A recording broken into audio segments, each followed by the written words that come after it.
என்ன விநாயகம் இன்னைக்கு ஃபோன் பண்ணி உடனே வர சொன்ன, ஏதாவது குட் நியூஸ் சொல்ல போறியா? ஆமாம் சார். என்ன? அதாவது சூப்பர் குட் ஃபிலிம்னு நீங்கள் கேள்விப்பட்டிருப்பீங்க. ஆமாம், எவ்வளோ பிரமாதமான குழு அது. அற்புதமான படங்கள்லாம் எடுத்திருக்காங்க. ஆமாம். இப்போ வந்து விடியல் விநாயகா பகுத்தறிவு கலைக்குழு சார் நிறைய யூடியூப் சேனல்லாம் பார்த்துருக்கேன். விடியல் விநாயகா பகுத்தறிவு குழு அப்படிலாம் வரும். அது உன் குழுன்னு எனக்கு தெரியும். இப்போ அது மூலமாக ஏதாவது சாதனை பண்ண போறியா? ஆமாங்க சார். என்ன? அதாவது மேடை நாடகத்தில் ஒரு புரட்சி பண்ணலான் இருக்கேன். அப்படியா? மேடை நாடகம் ஏற்கனவே நீ மேடை நாடகம்லாம் நடிச்சிருக்க தெரியும். ஆனால் பெரிய லெவலில் நடிக்கணும்னு ஆசைப்படுறேன். இல்லை, நானே தயாரிக்கலான் இருக்கேன். அதுக்கு உங்களுடைய ஒத்துழைப்பு கண்டிப்பா வேணும் ஐயா. நிச்சயமா, என் ஒத்துழைப்பு இல்லாம விடியல் விநாயகத்தால இயங்கவே முடியாது. என்ன இயக்குனர், இதே இயக்குனர் நான் தானே உனக்கு. ஆமா சார். உண்மையிலேயே இதயபூர்வமா சொல்றேன். ஏதோ சும்மா அடிக்கடி நான் சொல்லுவேன் இல்லைங்களா, உதட்டோரும் இருந்து வரும் வார்த்தைகள் அல்ல, எந்த இதயத்தின் அடித்தளத்திலிருந்து வரும் வார்த்தைகள். விடியல் விநாயகான்றது இன்னைக்கு வெற்றி விநாயகமாக மாறப்போகுது. காரணம்னா அதுக்கு ஆசீர்வாதம் நீங்க தான் பண்ணிருக்கீங்க. சாதாரண விஷயம் இல்லை சார். நல்ல விஷயம். என்ன ஒரு சாதாரணமாக ஒரு கருங்கல்லாம் இருந்த உளி வச்சு செதுக்கின மாதிரி என்னை செதுக்கிட்டீங்க. அதனால் உங்களுடைய ஆசீர்வாதத்தில் மேடை நாடகத்தில் விடியல் விநாயகா பகுத்தறிவு கலைக்குழு சார்பாக ஏழையின் இல்லம் அப்படின்னு ஒரு நாடகம் நீங்கள் எழுதி எனக்கு தருமாறு மிகவும் பணிவுடன் கேட்டுக்கிறீங்க. இந்த பூஜை வந்து என்னுடைய தாயார் கௌரி அம்மா, விடியல் கௌரி அம்மா, அவங்க பூஜை நடத்தி நம்ம சிறப்பாக வரணும் ஐயா. எல்லாரும் நல்லா, நாமளும் நல்லா. இந்த கதையோடயே வந்துட்டேன். நீ என்ன இருக்கிறதுலயே நல்ல கதையா எடுத்துட்டு வாங்கன்னு சொன்னல. அதனால இந்த ஏழையின் இல்லத்தை நான் உனக்கு நாடகமா தயாரிக்க தரேன். ஆமா, இயக்குனர் இதெல்லாம் யாருப்பா? இயக்குனர் நீங்க தானே. இதய இயக்குனர். இதயம் இல்லாம மனிதன் வாழ முடியுமா? அந்த மாதிரி விடியல் விநாயகா பகுத்தறிவு கலைக்குழுல மேடை நாடகத்துல இதய இயக்குனர், கதை வசனம் எல்லாம் நீங்க தான் ஐயா. அது மட்டும் இல்ல, நம்முடைய டிவி புகழ் சுமதி ஸ்ரீ, என்னுடைய ஆஸ்தான நடிகை நம்ம பல்லாவரம் ஜெமி, இவங்க எல்லாரும் சேர்ந்து நடிக்கணும். ஜெயலட்சுமி, இந்த மாதிரிலாம் நடிக்கணும். அதுவும் மற்ற அந்த நேரத்தில் யார் யார் தேவைப்படுறாங்களோ எல்லாரையும் நம்ம சேர்ந்து ஒருங்கிணைத்து, அதாவது ஊர் கூடி தேர் இருப்போம் அப்படின்னு சொல்லுவாங்க இல்லையா. நீங்கள் எப்போதுமே எத்தனையோ நடிகர்களை வளர்த்து விட்டுருக்கீங்க. அதனுடைய ஒரு சின்ன அங்கமாக இந்த விடியல் விநாயகம். தேங்க்யூ.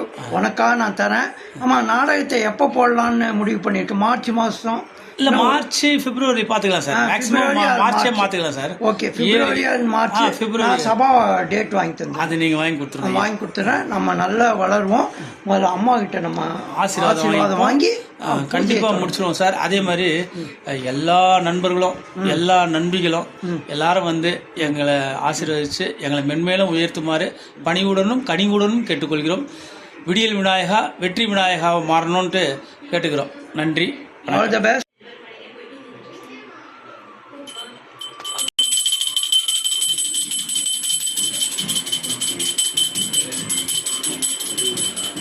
விடியல் விநாயகம்.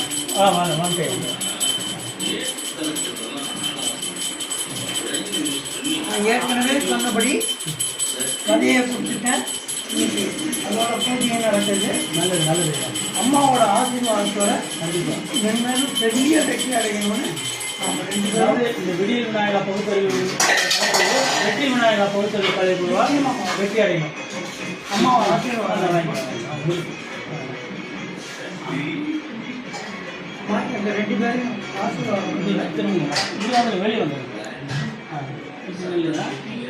ஐயா கையால்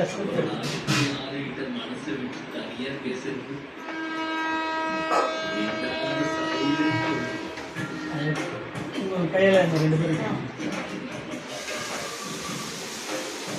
அம்மா உங்கள் கையால் எங்கள் 2 பேர்ட்டையும் கொடுங்க. இது நிறைய பர்ஃபார்மன்ஸ் போகணும்.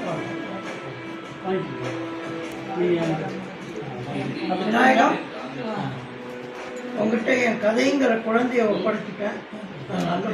அந்த குழந்தை ரொம்ப ஆரோக்கியமாகவும் அன்பாகவும் நல்ல அறிவுபூர்வமாகவும்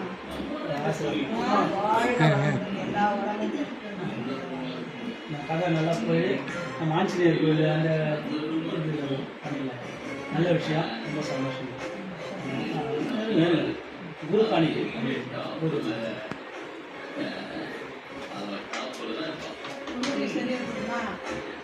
நலம் தான் பெருநாள் முடிஞ்சது. இந்த 200 ரூபாய் 2 கோடியா மாறினா எங்களுக்கு. ரொம்ப சந்தோஷம். நாங்கள் எல்லாரும் வாழ நிறைய பேர் எல்லாம் நல்ல இறைவனால எனக்கு இந்த எல்லாம் ஏழை இல்லம் எல்லாம் அன்பு இல்லமா மாதிரி நல்ல எல்லாம் சுபிட்சமாக வாழணும். ஏழையின் இல்லம் ஏழையின் பங்களாவா எல்லாம் நல்லது. நல்ல சந்தோஷமா இருக்கும். ஆ இந்த நாடகம் மார்ச் மாதம் அரங்கேறும்.